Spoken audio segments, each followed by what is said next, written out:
go into the camera. Make sure it's focused. All right. Today we're doing a Canadian version of the Dubai Pistachio Chocolate Bar. Yes, Canadian version. It's only because we lack a certain ingredient, but we'll show you what to substitute it with. Well, we have the bare necessities. Yes. Anyway, that's it. Thank you to our new cameraman. New cameraman! Okay, so with every chocolate bar, you need chocolate. And so, as we saw, that they have a green and yellow chocolate that decorates the chocolate bar. So we're gonna make those here first. So we got some white chocolate. We're using the gel food coloring to it, just so it doesn't water down the chocolate. There we go. We're gonna mix it in. And green. Okay, so we're doing bare chocolate bars. Yes, because we are Canadian. We're from North America. And this is the bare necessities that we were speaking of earlier. Yes. We're making a chocolate bar, so you need a chocolate bar mold. So this is what we're using for ours. You can get a normal chocolate bar, but who wants that? So this is silicone. Yeah. Okay. Okay. So we're gonna add the chocolate to the bottom for the decoration. For the decor. You don't want a lot. So there's the yellow. And then we got the green.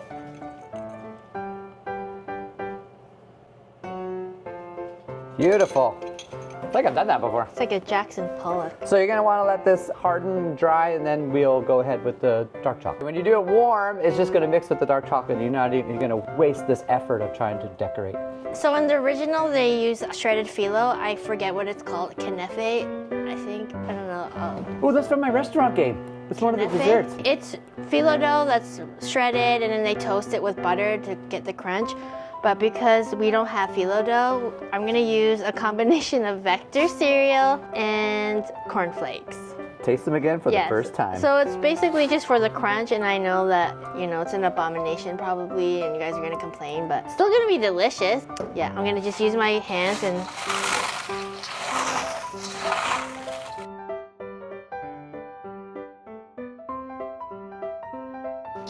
Okay, so I have my mixture here. So we have our pistachio paste that we got. You can make your own by grinding up fresh pistachios and adding a little oil and sugar to it.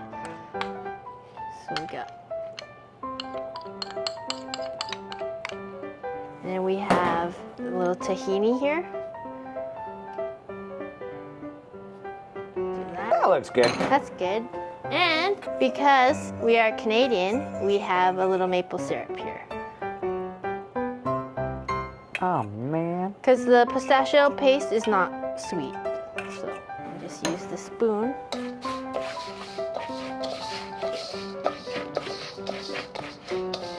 So this is gonna go inside our chocolate bar. Oh my God, looks good. It actually does look very good. Yeah. All right, so that's the filling. Okay, so the yellow and green chocolate has cooled down and solidified now. So now it's time to pour on the milk chocolate. We don't know how to do anything here. We're gonna pour some in the bears. It's gonna swirl it around the bear. Yeah. Need more on the feet.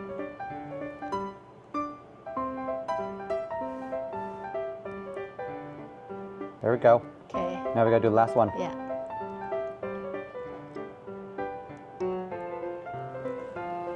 Sorry, I'm trying to just go fast so I can get it done. I don't want it to harden. Okay. Let it just pour out, it's fine. That's why we did it over the bowl. I'm not Willy Wonka, that's for sure. Yeah, we don't really do a lot of chocolate work. Wow, bears are bearing. If you want, with a palette knife, you can just run along the edge and just clean them up so you have a nice, smooth edged chocolate bar. See? And into the freezer to harden the chocolate. Ideally, we would temper the chocolate, but you know, we don't know how. Okay, so the bears have solidified, and now we're gonna stuff them with our crunchy pistachio filling. All right, so as you can see here, I have to do a voiceover because I was actually yelling at Neil and I forgot that I had to explain what I was doing. So here I am using 2 teaspoons to gently put the filling into the chocolate, and because our molds are so intricate, it took a little bit longer. If you have like a traditional chocolate mold, it's probably gonna be a lot easier. The key to adding the filling to the chocolate is just making sure you leave that gap that you don't make the filling touch the sides because you need to have the hard chocolate crust all the way around it. Yeah, hard crust. Okay, that's good. Oversized bear.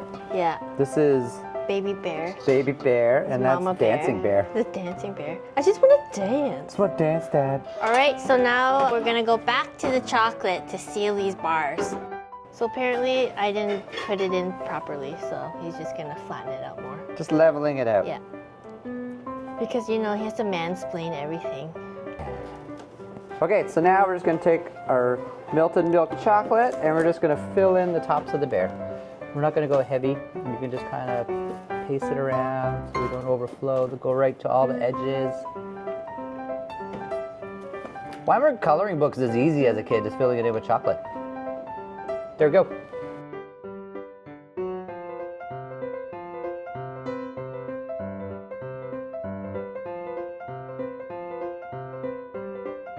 And then after you do that, we're gonna take our spatula and we're just gonna lightly go over the bears just to flatten it out.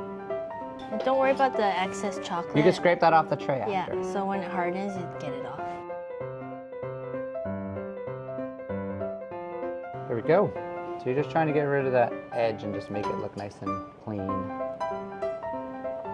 All right, we're gonna go cool this down again. Okay, so they've all hardened now. So now because the bears have so many, you know, intricate little grooves, you're gonna wanna go around with your mold, loosen it from the sides, just so we can hopefully get these little bad boys to pop right out. And loosen it up. It's very fragile. Fragile, must be Italian bears. Yeah. Okay, so now we're gonna flip it over on our plate. Oh, no, it worked. Head crack. It's okay. It's okay. It's fine. It's fine.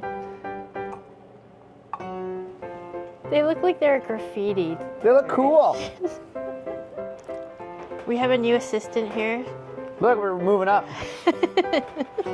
So we got big grumpy Papa Bear, got bashful cousin bear, and we got crazy dancing cousin bear. All Look, right. you can see the claws even. Oh yeah, the details. The details of the claws. All right, this is our Canadian dupe dupe. Okay. Once upon a time, there was a big daddy bear, and one day he met mama bear. And then they had a little too much to drink and made baby bear. Go into the camera, make sure it's focused. All right. All right, today on Two Chefs, One Knife, we have another guest. Uri. Hello everyone, Where are you from, Uri? Slovakia. All right, he's scary Eastern European guy. Scary guy. All right, we're gonna cheers. Cheers. Pistachio, what is it? Dubai pistachio chocolate bar. Canadian version. Canadian version, here we go. Wow, that's fantastic. It's yummy. We'll take that from him. That's actually really good. I took way too big of a bite. Yeah, it's all over your mouth. I'm having another bite. So he's just got feet left. I'm gonna eat his feet. It's real good. That's good. I don't know what the original tastes like, but you know, it's pretty good. Crunchy, sweet. Excuse me, flavor. You hold this. You guys just talk amongst yourselves. That's not bad. The pistachio's good, but you don't even taste the tahini anymore. With the crunch of the cereal, we're all staring at Grace washing her hands. You done with yours? Okay. That's really good. Honest review. Oh, really, really good. He ate the whole thing. Oh, nice. I like my finger. Wow, good. Fantastic. And he had big Papa Bear too. I think the Vector cereal with the cornflakes really works, and that crunch. It maintained the crunch and the integrity of the cereal, so you got that crunch still. So if you don't have access to Knafeh, a good substitute would be your favorite cereal. Kellogg's. Kellogg's. Hello. Hello.